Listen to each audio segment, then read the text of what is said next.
It's December 9th. The year is rapidly evaporating. Krista is not with us. I may have infected her. Or you say it like that. She's no longer with us. She'll be back next week probably. She's just got the the stuffiness. They told me it was a sinus infection. I don't know if I was infected or not. We'll see.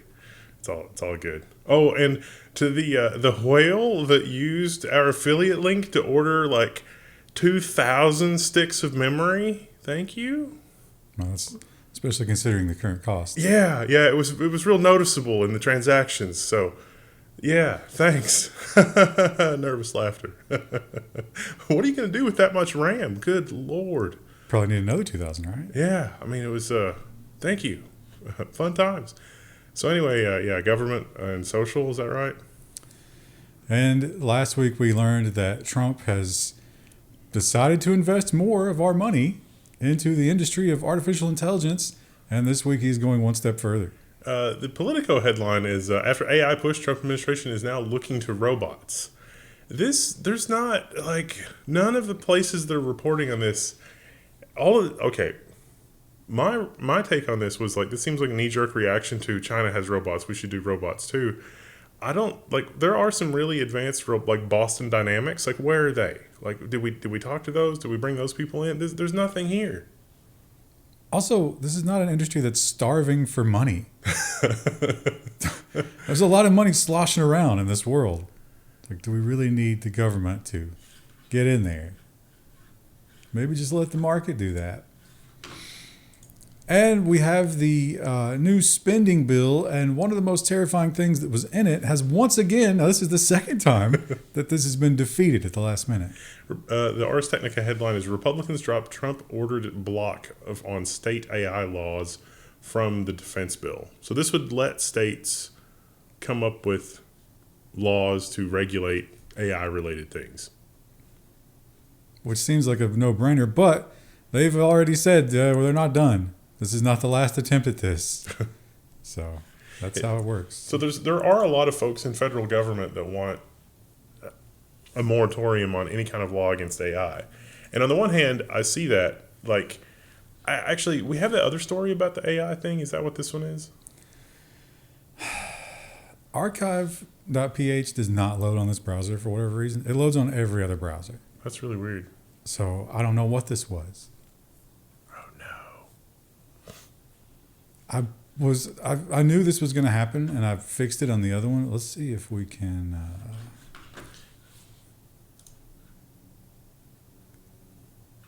So, I don't know if we're going to get the other AI story or not, but my take on the general theme of the AI stories is you have the big companies that are trying to use AI safety to regulatory capture themselves. They don't actually care about AI safety. They just want to be the gatekeepers of AI.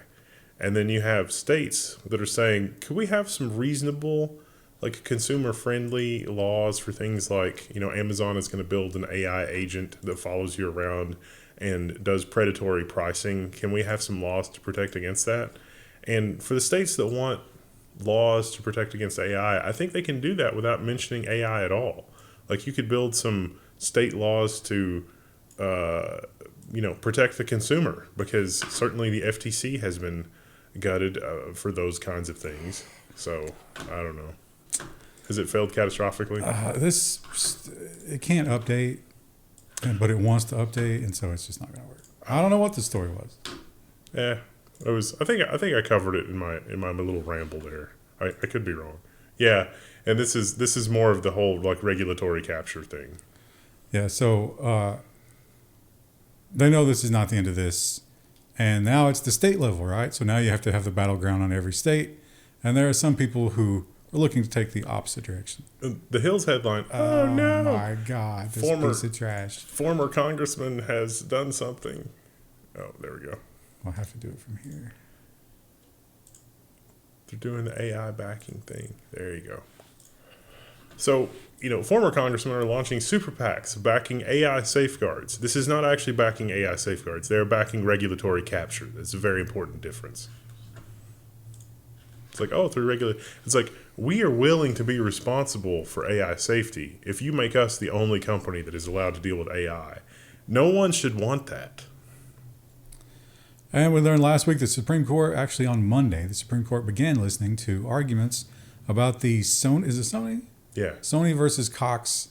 And they are saying that Sony says you owe us $1 billion. Cox says, no, that was the users. It wasn't us. The actual first appeal went to Sony, but based on some of the discussion that's been happening in the Supreme Court, it's a good sign. Supreme Court leans toward internet service providers in copyright battle with nation's music industry. They haven't issued a ruling. They were kind of expected to issue a ruling today, but it hasn't happened. But it sounds like the Supreme Court is leaning toward internet service providers, which is the internet service providers should not be asked to police their users. Which is good. That would be convenient for the copyright lobby, but the copyright lobby does not have any respect at all for the idea of fair use or even just format shifting. They are actively hostile. It's like, I bought this DVD. I own this physical piece of media. I would like to format shift this onto a more modern digital format. And they're just like, no, that's not allowed. That is that should be protected in law. But again, the FTC is asleep at the helm. Like, we can't get reasonable laws as consumers. We have to wake up and solve this problem. And like, I was like, oh, we should do some stuff with AI. No, if you had reasonable consumer protection laws, the AI stuff wouldn't even matter. And another bad bill that won't stop coming back. Sometimes they rename it, but this time they're not even doing that. They are simply regurgitating it and putting it with a bunch of other horrible stuff. A leading kids safety bill has been poison-pilled, supporters say. Advocates warn that overriding state law is worse than doing nothing at all. So that's COSA. It's back, but as I said, it's not alone. Kids Online Safety Act. Children should be able to handle chainsaws. A nationwide internet age verification plan is sweeping Congress. And if you look at the other ones that it is comboed with, this is what they're all about. Basically, I don't know if it lists them here. I think it might have been in the previous one. Yeah, here we go. So all of this stuff, here's the COSA with it. Children and teens online. And then most of these down here, like App Store accountability, shielding children's retinas, safe social media, they're all focused around identifying you. That you must give your identity before you can do any of this in order to save the children. I don't understand why we want to solve the problem at this level. They don't want to solve the problem. They want to solve a different problem, but they can't say that.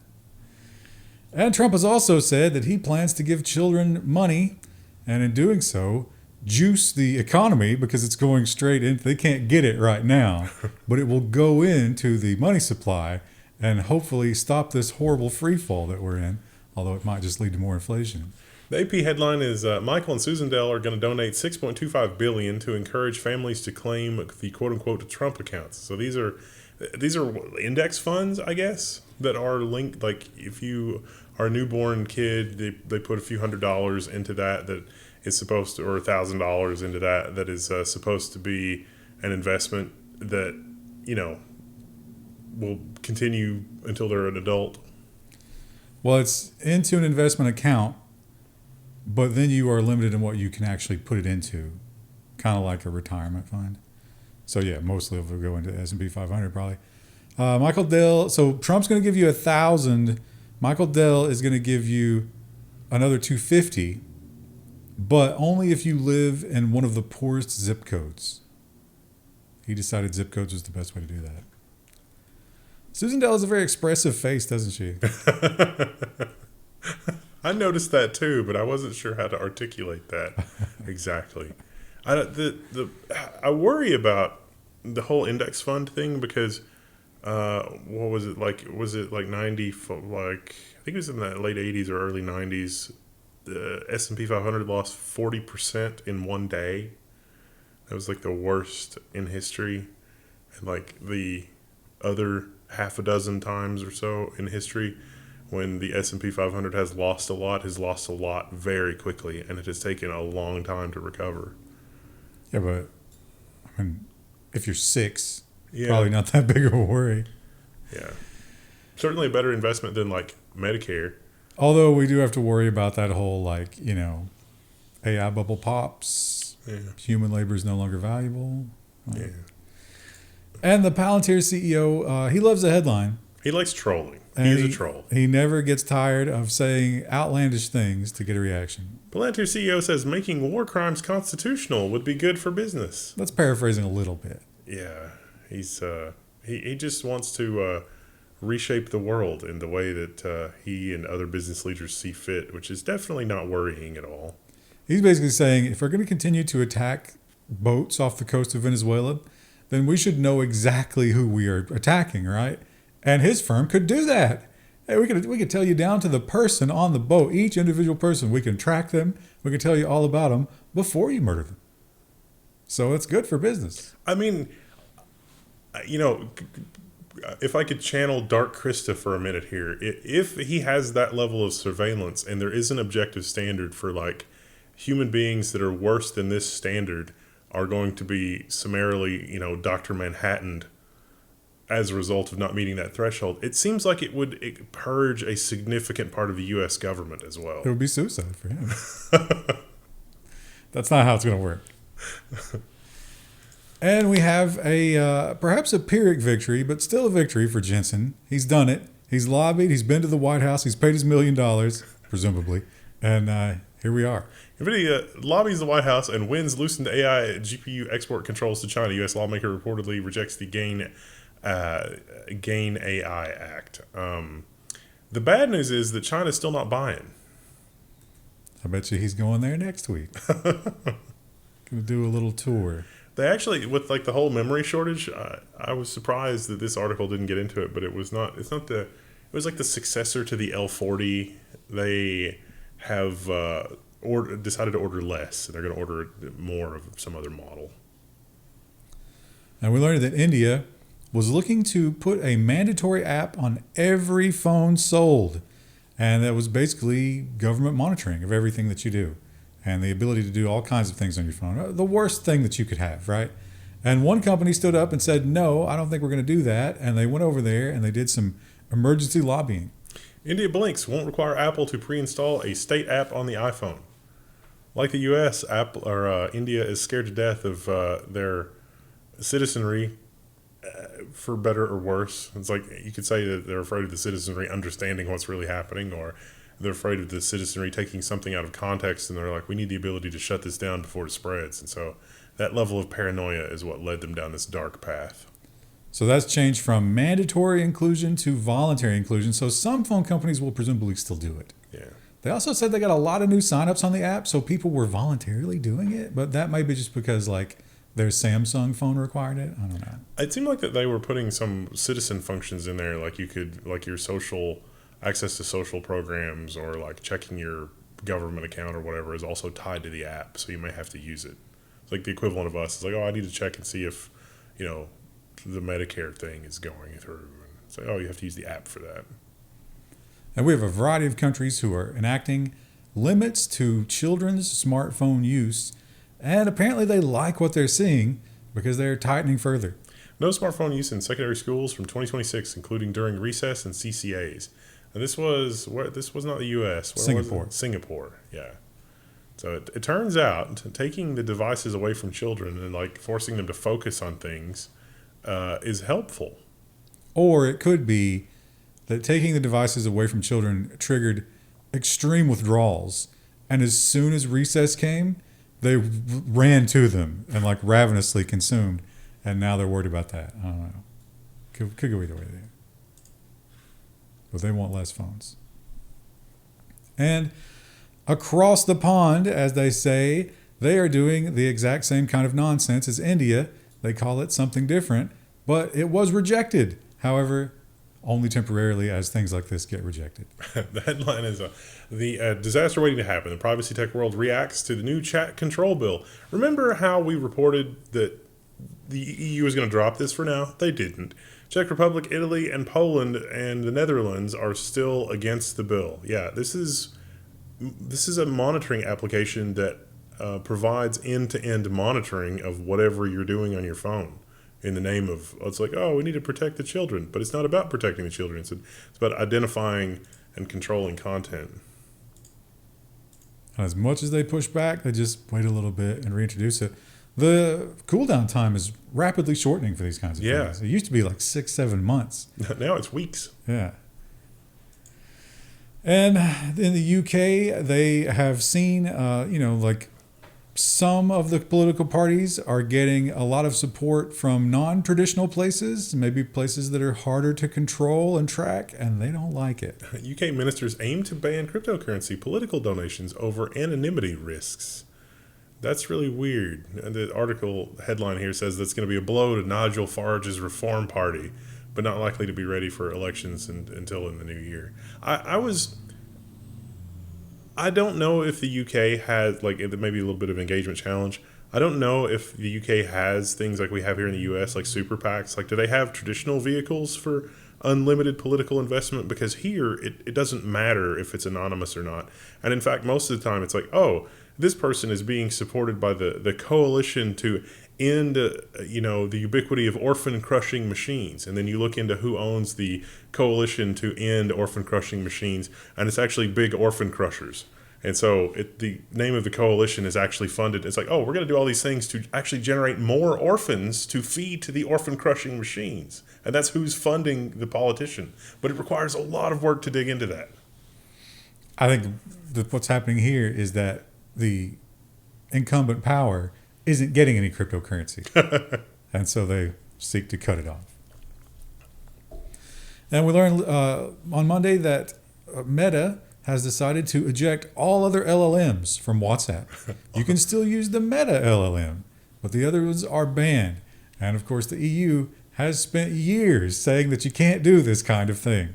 So the Reuters headline is EU hits Meta with an antitrust probe over plans to block AI rivals from WhatsApp. And the EU is actually approaching this really cleverly. They're saying, well, if it's API integration and it's a third-party app that's built to integrate with WhatsApp, what say do you have on them using an API or an AI outside of the API in order to actually do things? So, I forgot about something. Did you notice the comment? This has to do with the kid account thing. Did you notice some of the commentary about it's like, oh, maybe we should do the retirement accounts like Australia does? I went down a rabbit hole learning about that, and it was fascinating. Retirement accounts? Well, it's like social safety net accounts. They do something different than Medicare or Medicaid. They actually have like a competitive marketplace where you can choose where to put your fund that you have to contribute to in a mandatory way.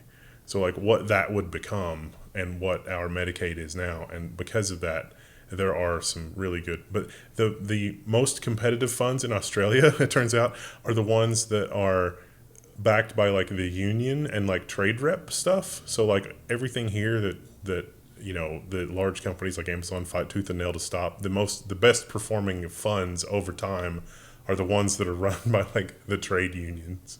It's really interesting. Vanguard only just started doing stuff down there like 3 years ago, so it remains to be seen if like a Vanguard index fund is going to work out well for Australians. But engagement challenge, if you're in Australia and you're more familiar with that was a fascinating rabbit hole to go down.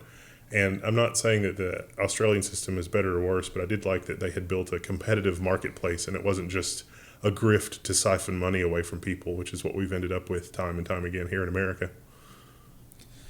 Well, the Australians have cast the children off of social media. Actually, I don't think it's happened yet. I think it's coming on like what? Is it tomorrow maybe? I can't remember if it's the 10th or the 13th. For us, for you, it's probably already happened. But they're already arguing that, hey, you know what? These kids are so addicted to social media. It's like, remember when they cracked down on prescription pills and everybody went to heroin? They're like, you know what? They're just going to go to the ones that are left over. We got to keep banning. Communications Minister Anika Wells warns LinkedIn and Lemon 8 could be swept into under 16 social media ban. Yeah, the end game here is to identify every single person on the website, and every single website you visit has to verify your identity. That is literally the end game. Because we know that young teen girls just can't get enough LinkedIn.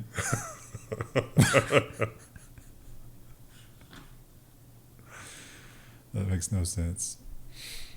And hey, every country in the world, right? This is really a global push. Every government wants this because every government hates free speech. Canada's age verification bill for porn is a slippery slope to a restrictive internet. Yeah. In other news, water is wet. And there's a lot of water in the ocean. So they're a little bit behind everybody else, honestly. They're just now getting to this point, which America, for many states, we're already here. We're looking to go further. You know what the folks are really excited to bring America? That is the UK style. Remember, like the grandma tweets something that's just mildly offensive? Not even offensive. It's just offensive to the wrong people. And then law enforcement shows up to harass grandma. You can do that really easily when you know exactly who the person is that posted it. But you can also do that here. Yeah. It depends on what you say. But if you say something bad enough, like there was the 4chan guy. I wasn't even thinking about the 4chan guy. I was thinking about the poor innocent guy in Tennessee that literally used the Trump quote to be like, we have to get over it. And they put him in jail for like a month or two and he lost his job. It's that like, was a better example. I hope that guy gets millions upon millions of dollars from the taxpayers. No, it's qualified immunity. Yeah. You don't have rights. And Russia is also cracking down. They're a little more overt about it. And they are not blaming the usual thing. They are just saying, no, these are Western and they're being used and we're at war and we can't allow that to happen. Apple's FaceTime service blocked in Russia as authorities continue to crack down on VPN use. Not just FaceTime, they also blocked iMessage and the Android messaging thing. A couple others. RTS, yeah. So a lot of, it's just like, Russia continues the balkanization of the internet. And not just all of those things that you listed. One other one, but again, not for the same reasons. They say, child predators? No, we don't actually care about any of that. It's the gays. Gaming platform Roblox banned in Russia for that and also extremist content. Yeah, Roblox? Okay. Extremists on Roblox? Yeah. Stop thinking independently. That's not allowed. Now, this one is one of these stupid Al Jazeera timeline videos, but this is the headline we care about. Yes. Wait, is it? Yeah. Microsoft's big data has been caught being heavily involved in one of the most controversial conflicts of our time. And they keep apologizing and saying, you know what, we didn't know, or we're going to change it or whatever. But here we are. And it still seems to be happening. This is from the Irish Council for Civil Liberties as well. So keep in mind, the headline was Microsoft faces new complaint for allegedly aiding Israeli war crimes in Gaza. And the Irish Council for Civil Liberties, they're the ones that filed the complaint. And the information in the complaint does seem fairly damning. They're still using Azure. And because this is a cloud thing, remember, you got all these weird laws about cloud in Europe. And it has to be interoperable and it can't be secret and you can't just transfer over borders without somebody knowing. This would violate almost all of that. So they're saying that they're going to have to stand up and say something because they know about it and they know it's illegal. And the phone as a parent, it seems that we are entering into that world. And from everything we've seen in terms of research, it seems like the worst possible thing that you could do. And now we have another data point. Alarming, quote-unquote, study shows the scale of social media use among nursery-aged children. It turns out that children are information sponges, and if you have a device that's literally all of the information at their fingertips, and they're just able to self-direct to go, do that, they will happily absorb information from that thing for hours and hours and hours on end, though to no productive end. But these are non-literate children for the most part, so they're probably just scrolling TikTok. Yeah. So it's the brain rot in the formative stages of the brain. We were able to do fMRIs and see that the structure of their brains is literally different now. That doesn't seem good.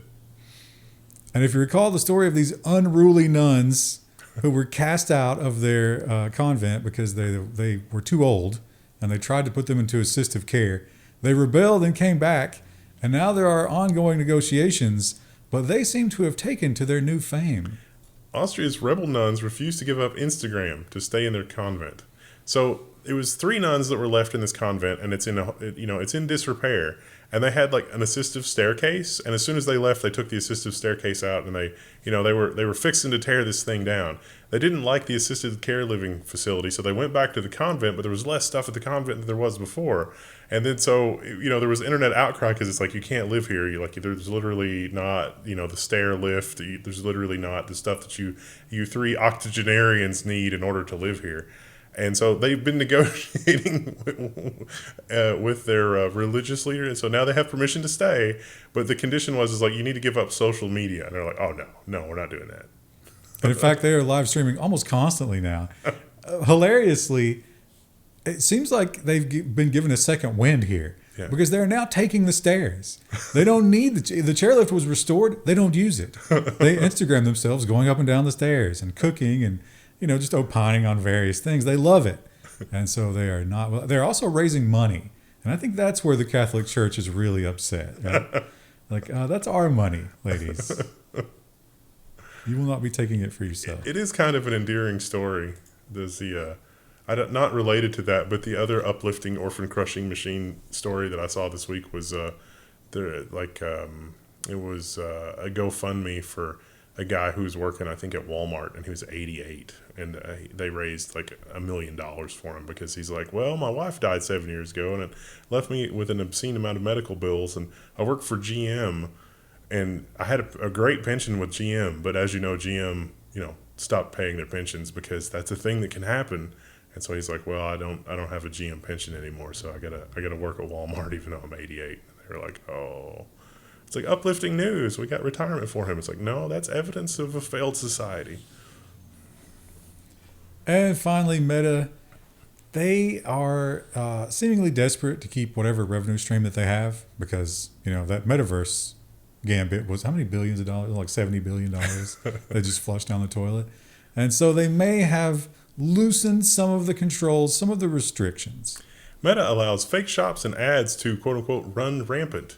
It's like, look, if Meta gets a commission on the fraud that you're executing on Meta's going to look the other way. It's basically the argument that comes out of this article. And there is some evidence to support that. Minimum 10% of their revenue is maybe ad money they should not be taking. So they have some online shops here, and people pointed out that these are obviously a scam. They have Trustpilot scores of like 1 or lower, many of them. If you they do sometimes send the things, but then they're not what you ordered. It's bad quality, and no amount of reporting seems to affect Facebook because they spend a ton of money on ads.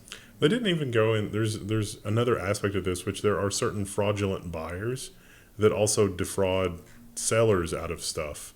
Those are also running rampant, but that is a little bit harder to quantify. But they're not motivated to change anything about it because although this is British, so maybe they'll get one of those fines that they're famous for giving them. Although it'll be 10% of what they've actually gotten from the crime. How many things from your parents have been like, look at this thing, and it's like, this is obviously AI generated nonsense? Yeah, I don't know. They're just not that tied into anything. Sometimes I'll show them AI stuff, and they're very impressed with it. But they don't seem to be like, it's not changing their world at all. This made up of a thing. Like the one that was going viral today was somebody used AI to generate a video of like a dog saving a baby from a bookshelf that was falling over from like a nursery cam or something, and it was all AI generated. But all the comments were from people that were, it's like, oh, that brave dog, I hope it's okay. And it's like, this is terrible. This is very bad, very, very bad. There's a lot of really popular content on this platform that is completely AI generated nonsense. And if you look at the comments, it's just like, does no one realize this is generated nonsense? Well, there's like a fair amount of people who don't realize. There's another fair amount of people who don't care. Yeah. I just don't want to think right now. Well, thank you for caring and watching, because you obviously care if you made it this far. Tomorrow we're going to have business news and something else. Security. Neat. You gonna say bye? Bye.